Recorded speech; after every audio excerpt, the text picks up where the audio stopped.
Hey guys, I need to warn you, this is not going to be a popular video. A lot of people are not going to like what I have to talk about, but this is just my speculation and my thoughts on the market, and this is not financial advice. I'm not a financial advisor. And in this video, I'm going to go over my thoughts for long-term price prediction or just speculation for Bitcoin in 2032. And so let's go ahead and get started. And I'm going to look at a couple of different videos from different YouTubers that can kind of back up what I'm saying, and then you could be the judge of it and do your own research. So first off, I want to take a look at what this guy has to say. Now this is Alessio, and he's I'm not sure who he's talking with, but they talk about wave counts and Elliott waves. And so let's go ahead and look at this video and see about that. Oh my gosh, it's down 50%. That's massive.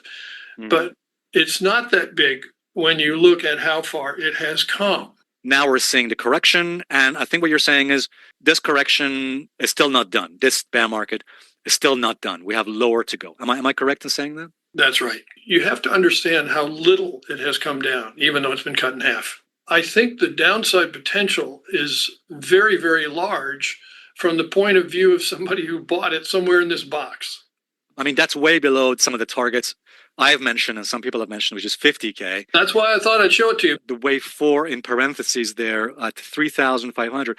Do you actually think that in the next few years, we could actually see Bitcoin that low? All right, guys, hello and welcome. We're honored to have our special guest, analyst Bob Proctor of Elliott Wave International. He was talking about those different price targets, and what I find interesting is I did a volume profile for the start of Bitcoin all the way to the present time right now. The point of control is around 2,700, which was right around his wave count of 4, where he's saying that it could possibly go back down to. And now this is Steve with Crypto Crew University.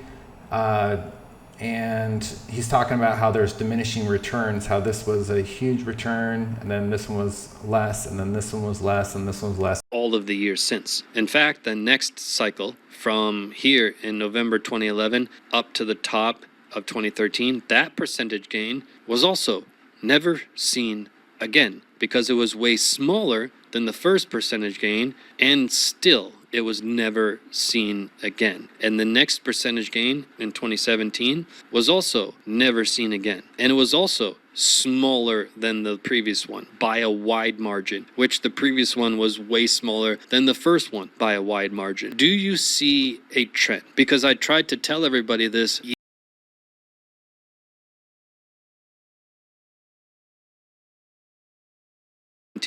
was also never seen again, and it was also smaller than the previous one by a wide margin, which the previous one was way smaller than the first one by a wide margin. Do you see a trend? Because I tried to tell everybody this years ago, and not a lot of people wanted to listen. Everybody was like, are you crazy? Like in this past cycle, it was almost a guarantee that we would see $250,000 Bitcoin. And I tried to almost guarantee that we wouldn't see $250,000 Bitcoin. Definitely $500,000. A lot of people were saying $500,000 Bitcoin. But I mean, the proof is in the pudding. So each cycle is getting weaker and weaker.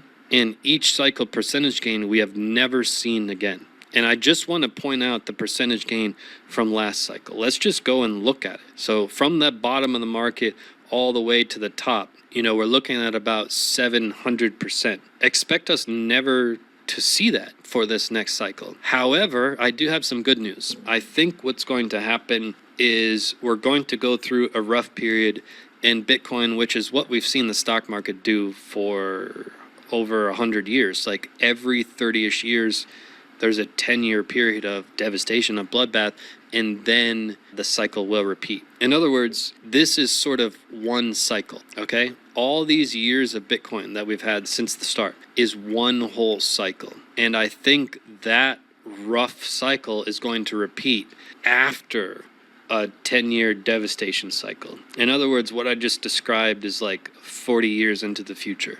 That's what I think is going to happen. I think we're in the beginning of this devastation period, and a lot of people will give up on Bitcoin, and a lot of people will go away from Bitcoin, but the infrastructure won't change, and the smart people will still be here building, and Bitcoin will have this growth phase after that 10-year period, and it'll be something similar to this cycle that we just had, but probably not to that extreme. And that's roughly how I think the next 30-ish years are going to play out. I hope this is making sense. I hope it's all fitting together. One person's thinking we could actually go down to around, $3,500. And the other one is thinking that we're getting diminishing returns on it. But then after it resets, we're going to have a huge parabolic run like we did, before, from the price being down right here all the way up to, here. But we have to go through a 10-year cycle first. Now, this next video I want to show you is going to put it all together. And I don't know if you heard about this, but there's a 150-year-old chart predicts actually in 2032 that we're going to have really low prices. So this is Alessio again, and this video is a little bit older, but he's talking about the 150-year-old chart. Most accurate. Now, what I'm interested in is his forecast for the year 2023, which is, by the way, this year we're in right now as I'm making this video. So as you'll see, he's saying that the completion at the end of this year, 2023, this should be a good period for buying or being long in the stock market. As I mentioned earlier, when it says 2023 there on the chart, he means the completion of this year, at the end of this year. Then it's a good time to be long or be buying into the stock market. So essentially, according to the Benner cycle, from 2023 to 2026, this should be a good period, a positive, favorable period. Listen to this when Alessio and also Benjamin Cohen talk about the 150-year-old chart and 2026 all the way to 2032. Stock market's topped.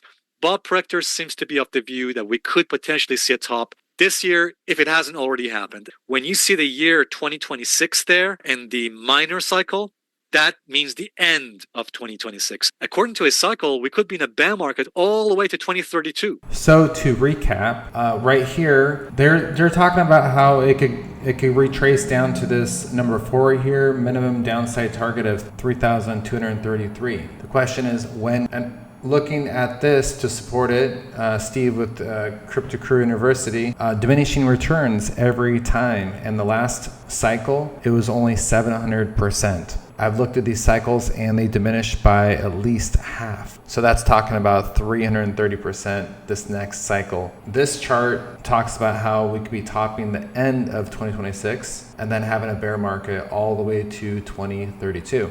Now, let's go ahead and try to make sense of this. This is where we are currently. Bitcoin's at 64,800. Now, I personally think we're going to have bull markets on the way down to the target of 3,233. And when I mean I think this, I mean it's a possibility. I don't know if this is going to happen or not. I'm just thinking, what if this happened? Well, maybe we have bull markets in between where we bottom out at 25,000 in January, where in the previous bear market cycles, we bottomed out in January 2015, January 2019, and then December 2022. Those are all bottom of the market.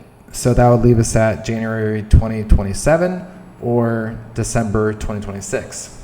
And if we look at this moving average, and if we extend it out to January, that would be $25,000, where that would be possibly my target for the end of this bear market. If we look at previous bear markets, it hit that moving average right here. The bear market before that, it hit the moving average right here. And then if we go to the bear market before that, we can see it also hit that moving average and actually went down a little bit lower. Let's say we did go down to here, about $25,000, and then we ended up going up 350%. 350%. That would put us at $114,000, which would be a double top. It wouldn't be a higher high. And if that happened, I guarantee that people would not be excited about crypto. They wouldn't want to invest in Bitcoin for a while. Now, even if Bitcoin does do that, it doesn't mean the altcoins won't outperform. I made tons of video where Ethereum has outperformed performing Bitcoin right now and where there could be a powerful altcoin season. And I think if Bitcoin does go up back up to 114,000, I think that Ethereum could make a new all-time high around $20,000. So just because that Bitcoin isn't doing so well, doesn't mean Ethereum can't do better. Now, looking at this chart that kind of brings it all in my opinion, is this is the target right here for this wave 4 right here at around 3,200. If we do a volume profile to see where the most trading has been, this is the control line, and that is just below that, around 2,800. Now, if we take this low to this high, that is 3,496 days. So if we measure out from this point to this point, we can get about 2,400 days. About 2,400 days right there. And then if we measure that out as well, 2,400 days right there brings us to June 2032. And the reason why that's important is because a lot of these Elliott waves are like, because it takes this long, it's going to take that long to go down to that area. So for me, that's confluence. You even have this trend line going down to this area as well, where that 150-year-old chart right here says 2032, and then on the Bitcoin chart, it's pointing to 2032 based off this target, where this person that does Elliott waves say it's going to go down to this 3,200 level. And so what if it comes down for this bear market and then it goes up, makes a double top, and then it goes down even further until we get to 2032? You know, here are the previous bear markets where they hit the moving average. So I know no one's expecting this, and even to mention it just seems a little crazy. And that's why I'm telling you, this is just my opinion. This is just my opinion, and I don't even know if it's going to do this or not. But I wanted to share the thoughts and the confluence that I found after doing this research. And again, I'm not a financial advisor. This is not financial advice. I'm just a guy on YouTube that likes to look at charts and then share my ideas on these charts. But as of right now, I do think I don't know if Bitcoin's even gonna go down this low or not. And you know, different charts, even though Bitcoin might not perform as well for this next bull market, which could be a double top for Bitcoin, I think that Ethereum is going to outperform Bitcoin because we see it's broken out above this moving average right here. And I think that, you know, the last time it went above this moving average was right here, then it outperformed Bitcoin by that much, which would bring us to this moving average right here. And that is a difference of, you know, almost 100%. So that would be 100% more than 115% more than Bitcoin. And I think it could even go higher than that. A little further, Ethereum, you know, goes up to this level right here, which is about 440% higher than Bitcoin. So Bitcoin goes up about 350%, and then Ethereum goes up 450%. That would be about 800% for Ethereum. And if we look at Ethereum, 800% would be about $20,000 for Ethereum. And that was with Bitcoin going to all-time highs. Let's see here, 800%, about $20,000. But that's if Bitcoin doesn't go down to 30,000. But if let's say Ethereum does go, let's say Bitcoin goes down to $30,000 and Ethereum is outperforming Bitcoin, so it might not drop as much or just drop the same. Maybe it drops to $800. So if $800 goes up 800%, that'd be around $10,000. So maybe the scenario is Bitcoin goes to 30, Ethereum goes to 800, and then the next bull market, Ethereum goes to 10,000, and Bitcoin does a double top. I mean, crypto's crazy. It could do anything. It surprises people. You know, this would be very surprising for a lot of people out there. So I just want to share this with you. Again, this is not financial advice. I'm not a financial advisor. Do your own research. And this is just for entertainment purposes only. So hopefully you were entertained. With that note, have a good rest of the day, and I'll see you in the next video.